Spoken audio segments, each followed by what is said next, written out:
Olá, está no ar o programa Decisões e Argumentos. Hoje vamos falar sobre os pancadões, um assunto que está diretamente ligado aos moradores de bairros mais distantes do centro. Os pancadões mobilizam os jovens das periferias que, sem muitas opções de lazer e cultura, realizam bailes nas ruas com o som alto dos carros. Essas manifestações a céu aberto, no entanto, incomodam muitas pessoas que estão no entorno. Em 2017, o estado de São Paulo teve aprovada a Lei dos Pancadões. Em bairros como Cidade Tiradentes, por exemplo, foram realizadas ações chamadas Operação Sono Tranquilo para coibir esses pancadões. Bom, para discutir esse tema, eu recebo hoje o autor da Lei dos Pancadões, o Coronel Camilo, que é deputado estadual de São Paulo pelo PSD, ex-vereador e ex-comandante-geral da Polícia Militar. Também a socióloga e doutora em educação da Universidade Presbiteriana Mackenzie, a Cláudia Coelho Hardag, e o sociólogo Paulo Silvino Ribeiro, que também é professor da Fundação Escola de Sociologia e Política de São Paulo. E eu abro o nosso programa fazendo a mesma pergunta para os três convidados. Como que a gente resolve essa questão, né? De um lado, a gente tem aí a ocupação do espaço público pela juventude, que não tem espaços de cultura e lazer suficiente na região onde moram. E do outro lado, aí os vizinhos que estão incomodados com algumas questões, entre elas essa do som alto dos carros, né? Como resolver esse dilema? Quem quer começar? Pode ser possível. Professora. Muito obrigada. Agradecer, né, o convite. Eu acho que é um tema pertinente, muito importante da gente estar trazendo aí as questões culturais da cidade, os movimentos culturais da cidade, e é realmente um tema polêmico. Não é novo, né? Se a gente for ver historicamente, em vários momentos da história, não só do Brasil, mas do mundo inteiro, né, determinados movimentos culturais, sons, ritmos, né, foram banidos, foram perseguidos. No Brasil a gente teve isso com a história do samba, né? Teve a questão da capoeira, da perseguição. Então isso não é novo, né? É um problema mesmo, mas o problema é muito maior do que o som alto. Se fosse o som alto só o problema, a gente ia lá e desligava o som, né? Mas a coisa é realmente como você colocou. Há uma falta de espaço na cidade, né, para que essas manifestações ocorram, principalmente a população da periferia. A gente não pode esquecer que as coisas se concentram muito no bairro do centro de São Paulo. Para essas populações se deslocarem ao centro de São Paulo é muito complicado. Pode falar, imagina, né, pega um metrô, pega um ônibus, mas não é assim, as pessoas não têm dinheiro e, além do mais, elas estão localizadas ali. Então, os movimentos culturais, o desejo de ficar no seu espaço, no seu território, ele existe.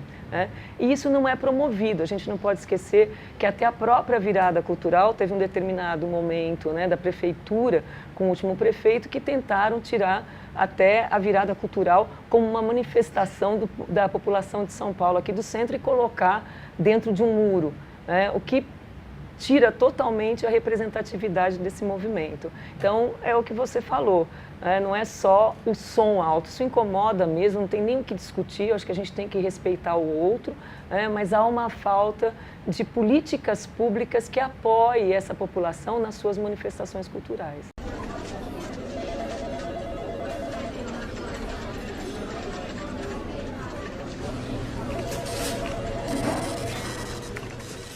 O senhor também acredita nisso, Coronel? A questão do som alto é apenas aí talvez, dos menores problemas aí envolvidos nessa questão. Sem dúvida, não é mais só o som alto, né? Se fosse som alto, mas e também não é só um problema de cultura. Infelizmente, extrapolou tudo isso, né? Isso está sendo usado agora pelo próprio crime para comércio de drogas, para fazer um monte de, vamos dizer assim, cometer um monte de delitos naquele mesmo momento, né? Naquele local. Alguns até patrocinados pelo próprio crime. Mas vamos lá.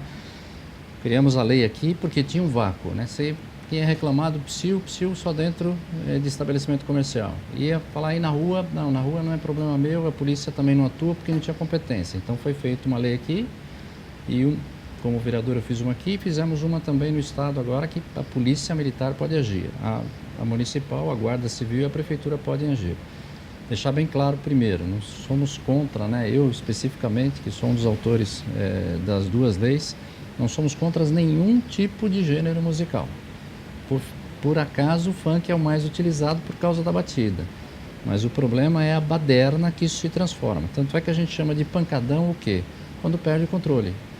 Começa com som alto, mas logo tem droga, tem sexo com menores, tem bagunça, tem agressão e, lógico, isso tudo não deixa as pessoas dormirem também. Então, concordo com a professora, nós temos que trabalhar nos dois lados, mas tenho que trabalhar nos dois lados. Eu tenho que resolver o problema que está aí, que está posto agora, do som alto, da bagunça, que não deixam as pessoas dormirem e que extrapola, partem para o crime, né, nesse momento, né, dessa bagunça da madrugada.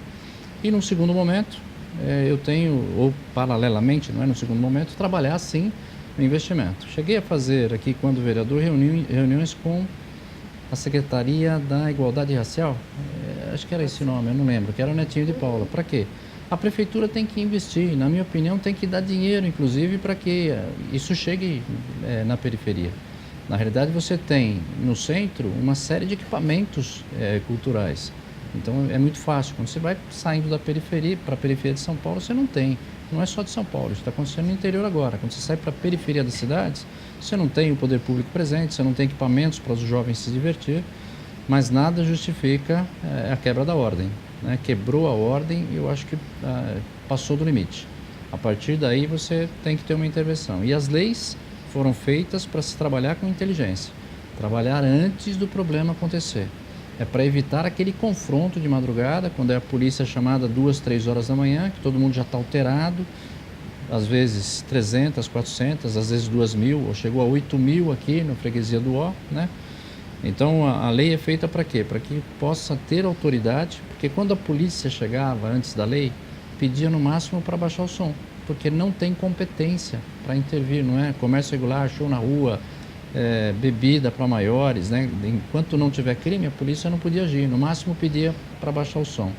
Agora não, agora pode pedir para parar com o som, na realidade, não parando, pode multar o veículo e pode inclusive apreender o veículo. Então é uma ferramenta a mais.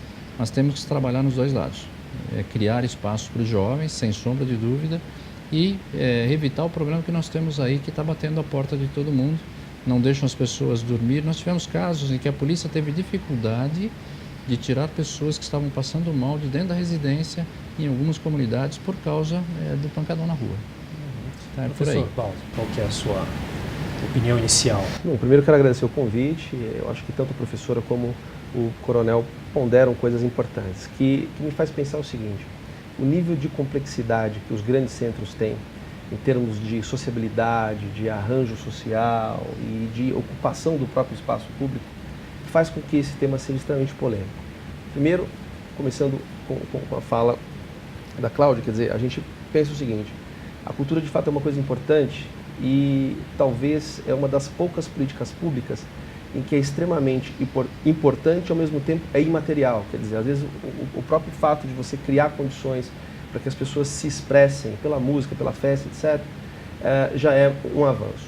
E aí o coronel coloca um ponto importante, quer dizer, que eu acho que retoma a ideia de que como é que a gente entende que a cidade é um espaço comum? Porque tem o trabalhador querendo dormir, tem a família, etc. Então acho que isso mostra, quer dizer, como que o crescimento desordenado da cidade de São Paulo e de outros grandes centros fazem com que as periferias sejam exatamente as regiões onde a gente não tem equipamento público necessário para que todos que ali estejam possam ter essa expressão cultural, enfim, ter acesso enquanto direito, porque o acesso ao lazer é também um direito, faz parte, portanto, da cidadania. O que eu acho que é importante a gente talvez pontuar é que nós temos que, portanto, entender como é que a lei, que de fato precisa ser respeitada por todos e, portanto, todos devem ser cobrados da mesma forma, como nem sempre ela é colocada igualmente. Quer dizer, aí é uma coisa que eu acho que a gente precisa pensar. O que é uma festa na periferia, como é a abordagem dessa festa na periferia e uma festa no centro da cidade?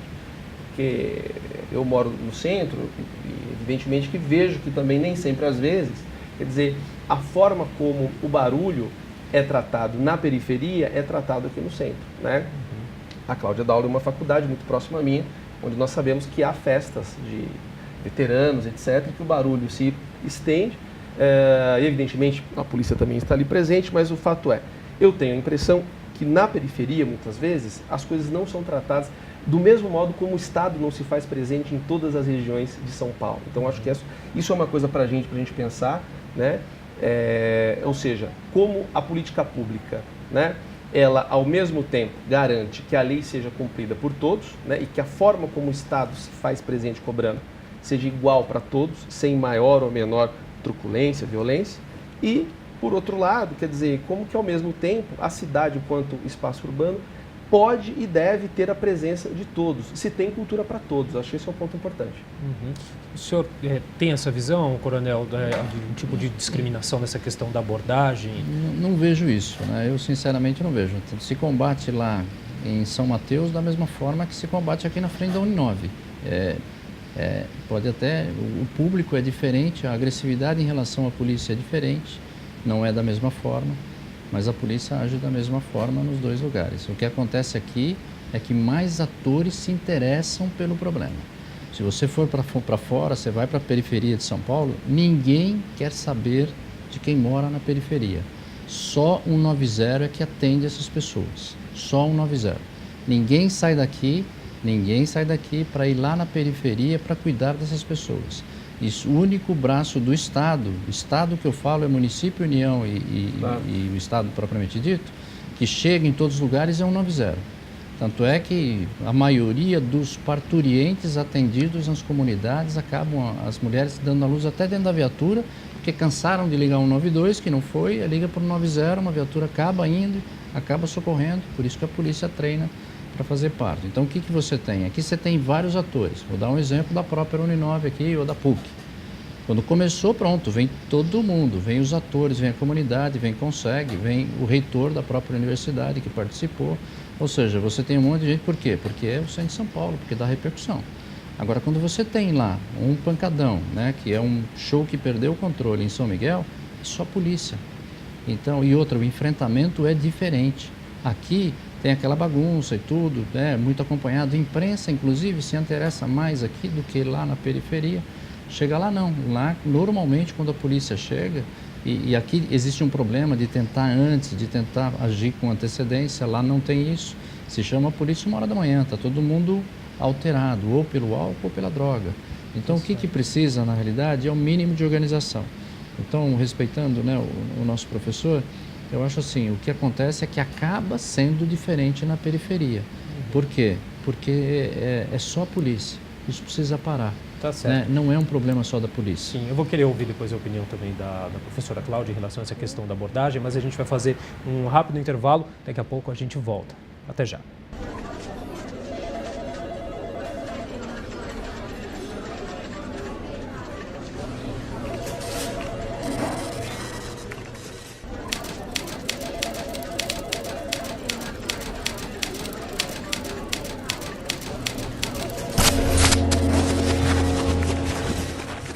Estamos de volta com o programa Decisões e Argumentos, hoje debatendo sobre os pancadões nas periferias. Estão aqui comigo o autor da Lei dos Pancadões, o coronel Camilo, que é deputado estadual de São Paulo pelo PSD, ex-vereador e ex-comandante-geral da Polícia Militar.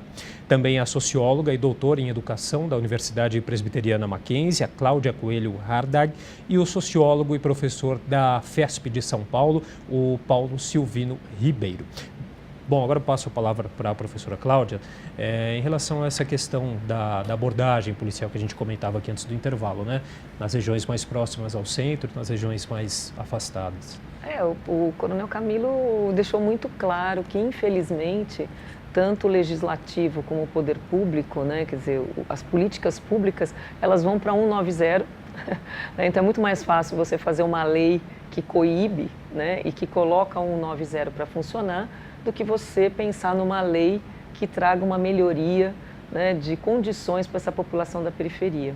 Infelizmente, né, isso com muito pesar, eu vejo que há um empenho muito maior em acionar a polícia e coibir, né, do que você pensar numa legislação, numa política de incentivo para que essa população possa, de alguma forma, ter um território de lazer, expressar, né, os seus movimentos culturais. Você tem vários coletivos ligados à música, à cultura na periferia que são incríveis, né? E dá incentivo a isso. Né? Então, eu acho que é uma cultura mesmo, né, tanto do nosso legislativo como do executivo, ao invés de sanar o problema para o lado educacional e cultural, e sempre para o lado policial. Isso é o que eu falei, né? Não é novidade, isso faz parte da história do Brasil. A gente fez isso lá no passado, né? Com os próprios escravos que não podiam exercer a sua religião, depois exercer o seu lado cultural, que seria uma capoeira, depois o próprio samba, né? A gente tem aí relatos de sambistas no começo do século XX, né? Que eram perseguidos na rua, né? Que a polícia ia atrás. Então, também isso não deixa a gente muito estarrecido, que já faz parte da nossa tradição, né?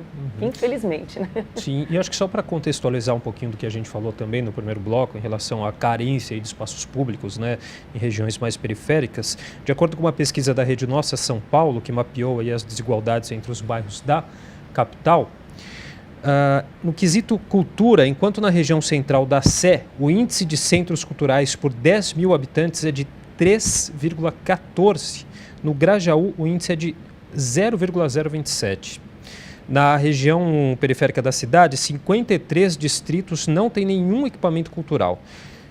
Aí, diante desses dados, fica difícil, né? Qual outro espaço aí, se não a rua, para a juventude periférica ocupar, né? E aí, só para ratificar o que o professor Paulo falou, também há um olhar, eu concordo, né? Esses espaços acabam sendo espaços de disseminação de droga, enfim, de ações que, obviamente, que nenhum de nós pode compactuar, de violência e tudo mais. Mas isso existe também em outros espaços, inclusive da elite, né? E o olhar é outro, né? Não há a mesma... porque talvez não tenha barulho. Então, é o que eu digo, o barulho é uma metáfora, né? Talvez uma metáfora estridente, por sinal, que não deixa ninguém dormir, né? Mas os problemas são outros, né? Nós estamos aqui no centro, a gente vê o movimento, sim, droga nas portas das faculdades e tudo mais, e que às vezes não tem a mesma ação do 190, né? Como é feito na periferia. Tá? Então é mais essa com relação a essa crítica, que não há nem como contestar, porque os dados estão aí de violência, de morte na periferia, de agressão. Isso não sou eu que estou falando, é estatística, né? Apesar das vezes a polícia tentar mascarar, principalmente aqui em São Paulo, mas isso existe, né?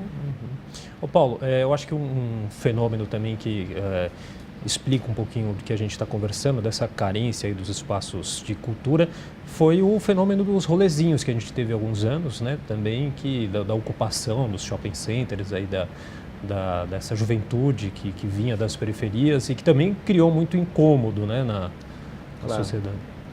É uma pena que a gente tenha tão pouco tempo para a gente discutir uma questão tão complexa, né? Porque, na verdade, você veja, rolezinho, pancadão ou qualquer outra manifestação que seja atribuída ao jovem da periferia, dentro daquele seu entendimento do que é o lazer ou do que é a própria cultura, e sem valorar, como o coronel disse, se a música, se esse gênero é bom ou ruim, isso é uma coisa abstrata, mas o fato é que isso, na verdade, tem a ver com uma outra questão em que a cultura é apenas um braço, que é como esse jovem, enquanto cidadão, se sente visível ao Estado e à sociedade ou não. Então, isso nos faz pensar a pichação, nos faz pensar o pancadão, todas as outras coisas que em algum momento em que pese que possa ter algo projetado enquanto arte, muitas vezes é criminalizado. Então, assim, e acho importante, longe de mim aqui dizer que a lei não tem importância, claro que tem. Aliás, eu acho bom, eu nasci em periferia e acho que realmente se tem uma coisa que incomoda é barulho à noite, ainda mais depois de um dia de muito trabalho. Agora, o fato é, como que historicamente a gente cria medidas pragmáticas, imediatas, a gente tem uma questão a se resolver. Mas o mesmo ímpeto que levou a esta medida não é o ímpeto que faz tratar as coisas mais estruturais, as coisas mais profundas, por exemplo, fazer esse jovem, na sua maioria negro, excluído, ter a mesma percepção da cidade que o jovem branco do centro. Então, quando a gente pensa nessa questão da forma diferente em se tratar, da forma, eu diria, até que nega o papel do próprio Estado em garantir a igualdade entre todos, é porque nós sabemos que estruturalmente O Brasil, lamentavelmente, e aí é uma coisa importante dizer, não tem a ver necessariamente com partido A, B ou C, ou com figuras, ou com posições aqui. Tem a ver com um processo histórico de formação desse país que tem um racismo estrutural, né, que tem uma naturalização da desigualdade, e isso é posto, mesmo quando a gente tem uma lei importante, chama atenção. Por que o 9-0 é sempre a visão de Estado que a sociedade tem? Isso, claro, a polícia é uma instituição absolutamente importante, fundamental, mas por que se pensa nela e não se pensa, por exemplo, no próprio vereador do bairro, no próprio deputado que representa o bairro, para que ele possa criar condições, porque muitas vezes a pessoa que está ligando para o 190, o filho está lá na rua, no meio da festa. Então, quer dizer, é um problema de todos, né? Então, eu acho que esse é um ponto importante para a gente pensar. Ou seja, qual é o tipo de política pública, de visão que esse Estado tem em relação à periferia.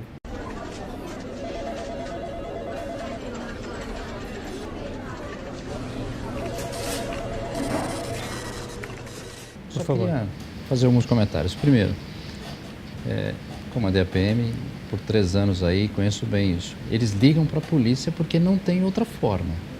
A periferia não tem outra forma. Nós precisamos chegar lá, tá bom? De qualquer forma, precisamos chegar lá. Agora, volto a insistir, né? Não existe uma discriminação, pelo menos por lado da polícia, eu deixo muito claro, não tem discriminação em relação ao atendimento nem na capital, nem no interior. O que tem aqui é um olhar diferente. E eu vou dizer, inclusive, a forma de quem recebe a ação policial é diferente. Quando alguém é abordado aqui na Paulista, ele respeita o policial. Quando ele é abordado em São Miguel, ele enfrenta o policial. Estou falando porque eu nasci em Ferraz de Vasconcelos e também nasci na periferia. Estou falando que é isso mesmo. Lá existe uma propensão maior no enfrentamento, em não querer nem ser abordado. Tá? Isso é uma questão que precisa ser trabalhada na sociedade como um todo. Na verdade é assim, tudo sobra na mão da polícia. Agora, uma coisa que eu queria discordar da nossa professora, e eu faço muito respeitosamente, com relação aos dados. Eu trabalhei 4 anos dentro da Coordenadoria de Análise e Planejamento da Secretaria de Segurança. E os dados, o Estado de São Paulo, né, não é do meu partido, o governador não é do meu partido, né, não tenho nada que defender o que foi feito aí, mas desde 95 se publicam aqui os dados melhor do que qualquer estado. Outra coisa, aqueles estudiosos que não quiserem aceitar ou acreditar nos dados, né, que estão abertos, inclusive, estão disponíveis para todo mundo pela Secretaria de Segurança, não vá na Secretaria de Segurança, vá na Secretaria de Saúde, analise as mortes para ver se elas não são, e nós fizemos esses estudos, elas são congruentes. Aliás, todo o trabalho policial aqui, não só referente aos pancadões, referente aos outros, a polícia tem procurado se reinventar para atender isso. A polícia trabalha muito forte desde a década de 90 com polícia comunitária, para ouvir o cidadão, para tentar colocar uma base e ouvir esse menino da periferia que não tem ouvidos, ninguém escuta. Então a polícia está implantando lá bases comunitárias, polícia comunitária, Jardim Ângela é um grande exemplo disso, né, de alguém estar escutando essa população. Então assim, pode existir algumas falhas nos dados, podem, mas eu não chegaria a dizer que tem manipulação. Estou falando porque trabalhei lá e conheço isso. O que pode ter acontecido? Pode ter algum erro aqui, ali? Pode. Existia um entendimento diferente entre latrocínio e homicídio, que hoje é tudo homicídio, mas era forma, mas estava lá, não é escondido, estava lá homicídio e latrocínio. E latrocínio é muito pouco, 400 por ano. Homicídio chega a 3 mil. Era 12.099, agora é 3 mil. Aliás, deixar bem claro, se teve uma população que foi beneficiada pela ação policial, foi a da periferia. A morte, ela acontece na periferia. Então, essa redução de homicídios de mais de 80% nesses 15 últimos anos da Polícia de São Paulo, infelizmente não acontece no resto do país, quem mais sentiu, quem mais se beneficiou é o jovem, porque quando você se afasta do centro, o centro você tem o crime contra o patrimônio, que é onde tem o dinheiro. Você vai para a periferia, você tem o crime contra as pessoas. Por isso que no centro é mais difícil, existe, mas é mais difícil você ter pancadões. Por quê? Porque aqui tem dinheiro, aqui tem opções. Quando você vai para a periferia, não tem. E lá o problema maior, é a bebida, é a droga. E esses pancadões, volto a falar, não somos contra nenhum gênero e nem do show na rua, por favor. Eu acho que a prefeitura tinha que arrumar espaços minimamente organizados para esses jovens poderem se divertir. Tá? Agora tem um limite, e o limite é o direito do outro. É isso que precisa ser. Então precisamos trabalhar as duas questões. Eu tenho que agir no que já está acontecendo de alguma forma, minimizar isso, arrumar formas de não deixar isso acontecer, pelo menos não sem controle. Tá? E a outra forma é trabalhar fortemente para criar espaços, para criar locais para os jovens se divertir, criar equipamentos, incentivar empresas. Por que eu só tenho teatro no centro? Vamos tentar incentivar para que, inclusive custeado, volto a falar, pela Secretaria de Cultura do município, para a Secretaria de Cultura do Estado, criando espaço para os jovens poderem se divertir. Tem que trabalhar nas duas linhas, para a gente poder ter um convívio social melhor. E não sobre, por favor, tudo para a polícia. Né?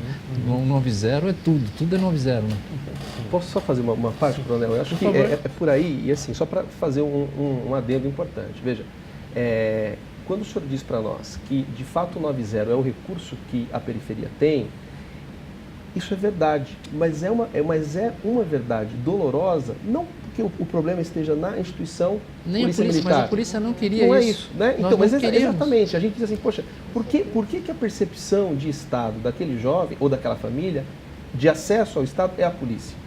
E como a gente sabe, quer dizer, a polícia é o braço armado do Estado, legitimamente, representa a segurança, garante segurança. Não só, professor. Então, claro, mas eu digo a polícia assim, hoje é a proteção desse jovem, não só em termos de polícia, não. É na proteção social. Perfeito. A polícia é o melhor plano de saúde da periferia. Mas eu entendo que a proteção social, Coronel, tem a ver com a presença da universidade, do museu, do teatro. O senhor não está dizendo isso, concordo. Então, acho que assim, o que eu estou chamando a atenção é que, às vezes, o ímpeto de produzir instrumentos legais e jurídicos para aplacar uma questão os dois lados. Não é o mesmo ímpeto, que o senhor pondera aqui muito bem, de que deveria ter museus, parques. Não é. Então, assim, eu acho que isso aqui é consenso entre nós. E, ao mesmo tempo, mostra, portanto, como que volta a questão do funcionamento do Estado. E aí também concordo, não tem partido. É o Estado instituição. Como é que o Estado brasileiro se constituiu, né, operando de maneira desigual para classes diferentes. Isso, lamentavelmente, a história brasileira é isso. Então, é esse ponto que eu queria chamar a atenção. Agora, uma coisa eu falo para os dois. Tem como fazer e não é difícil. Mas eu acredito. Não é difícil fazer. Apostando que o senhor vai fazer uma lei agora, ao invés de fazer uma lei para incentivar um 90. Aqui mesmo nós fizemos, quando eu estava aqui, nós aprovamos nesta casa a redução de IPTU para as empresas que se instalassem na periferia de São Paulo. Então fizemos lei nesse sentido também. Agora, precisamos trabalhar mais na cultura, sem sombra de dúvida. Tendo o mínimo de organização, dá para fazer. E dá para. O que acontece é que há um desinteresse geral do poder público, não só do poder público, quando eu falo, é o Estado, município e União, em trabalhar nessas questões, né, da periferia, infelizmente. Bom, a gente vai fazer mais um rápido intervalo e daqui a pouco nós voltamos com o nosso debate. Até já.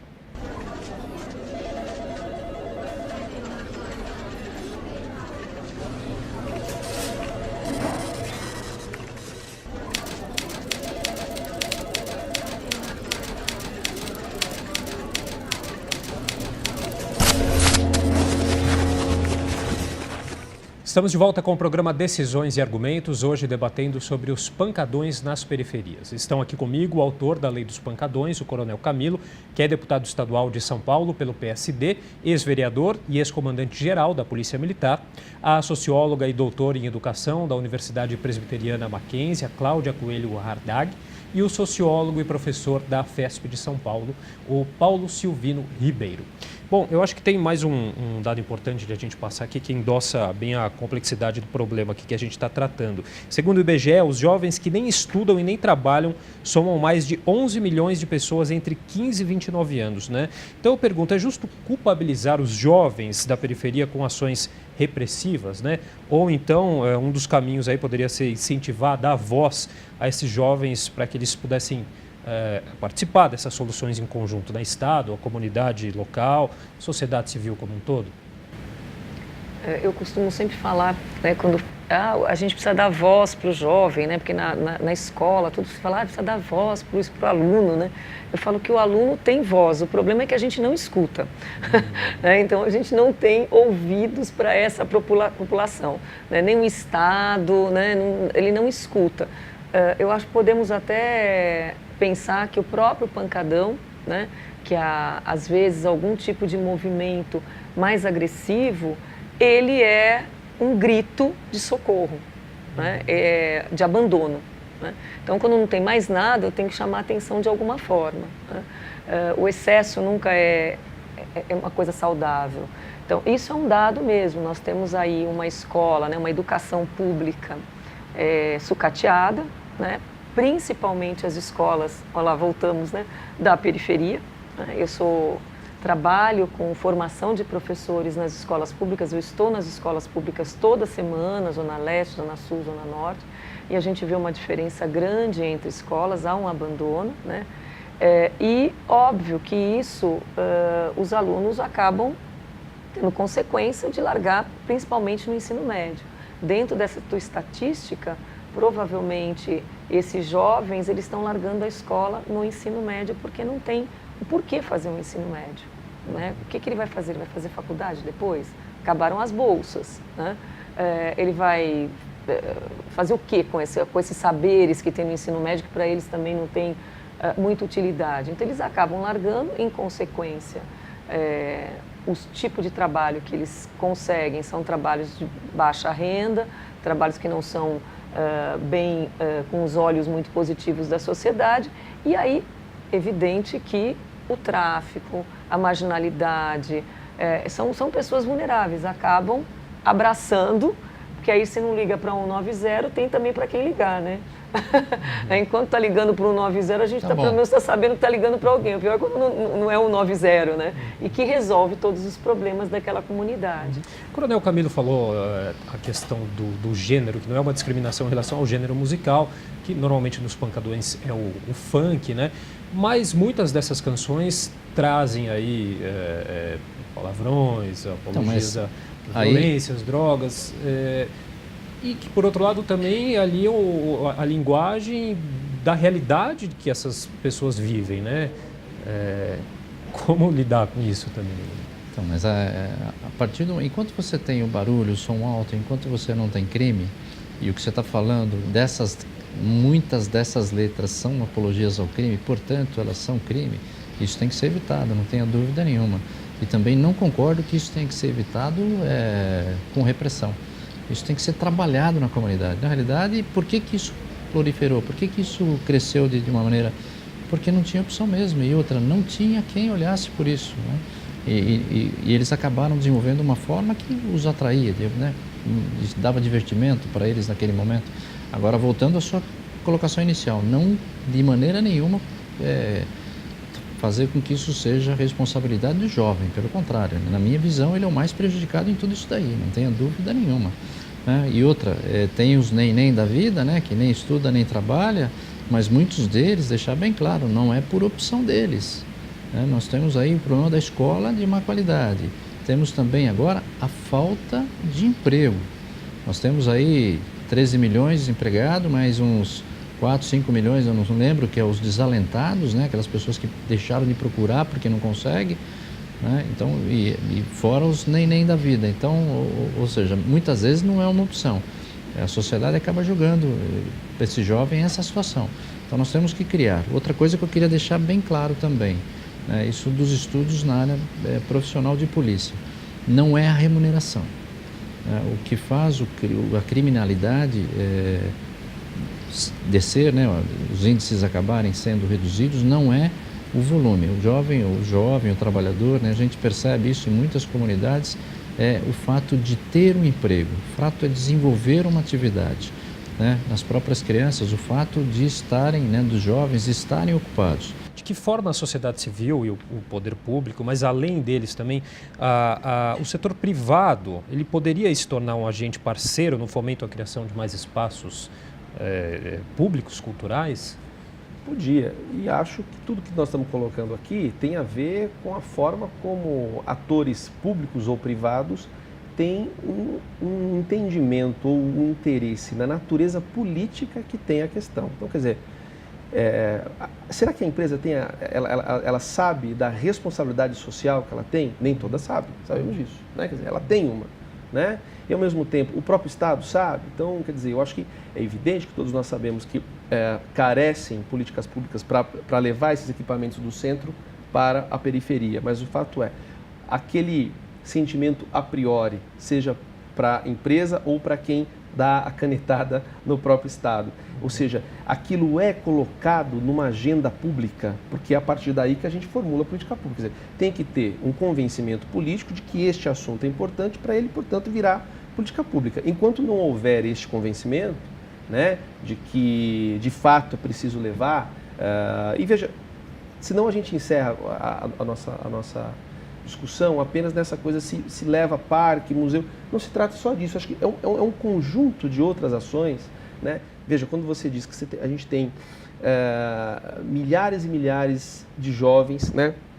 Claro que o estado de São Paulo é menos, porque São Paulo só a gente tem 5 milhões e 200 mil jovens, né?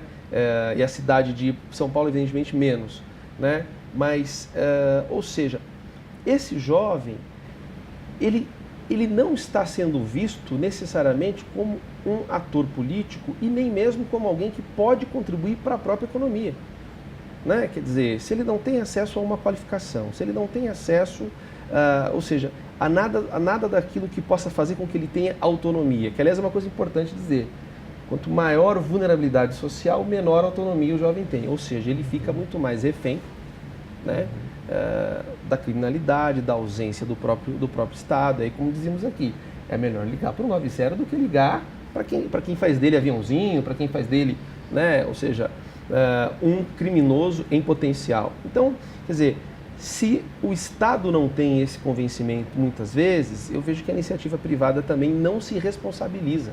Lamentavelmente, é da nossa cultura política entendermos que o público é de ninguém. E ao contrário, o público é de todos. Então, quer dizer, aquele jovem não é problema meu. Ou seja, ao contrário, é problema meu sim. Né? Eu acho que até a questão do rolezinho trouxe um pouco esse incômodo e essa reflexão, né? Daquela invasão, digamos assim, de um espaço de interesse público, mas de um bem privado. Pois né? mas que é porque esse espaço, veja bem, assim como nós sabemos que não só o shopping, como outros espaços urbanos, eles são espaços de distinção social. Houve, portanto, um certo incômodo, porque aquele jovem daquela cor, com aquele estereótipo, não deveria estar no shopping. Claro, não estou dizendo que haja um posicionamento explícito dessa natureza, mas o preconceito, ele é velado, né? Quer dizer, ele está aí, é um grande engodo a gente acreditar na democracia racial, né? E que pela meritocracia, o menino lá de Franco da Rocha, Ferraz, enfim, ele consegue, como qualquer outro, chegar na USP, a Unicamp. Não é verdade, ele tem dificuldades outras que os meninos do centro não têm. Né? Professor, mas não é só o menino negro, não.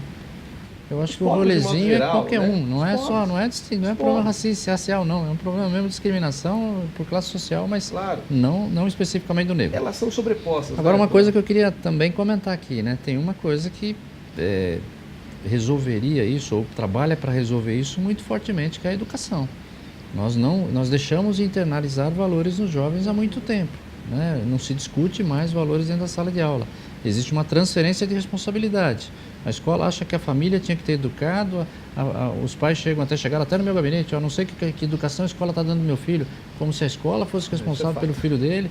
Então, assim, e outra, todos nós somos, como o professor falou, todos, a família, a escola básica, o médio, o ensino superior, por isso que nós tínhamos que ter a discussão, né, de ética, de cidadania dentro da sala de aula. Talvez não uma disciplina, mas um espaço para se discutir, porque parou isso.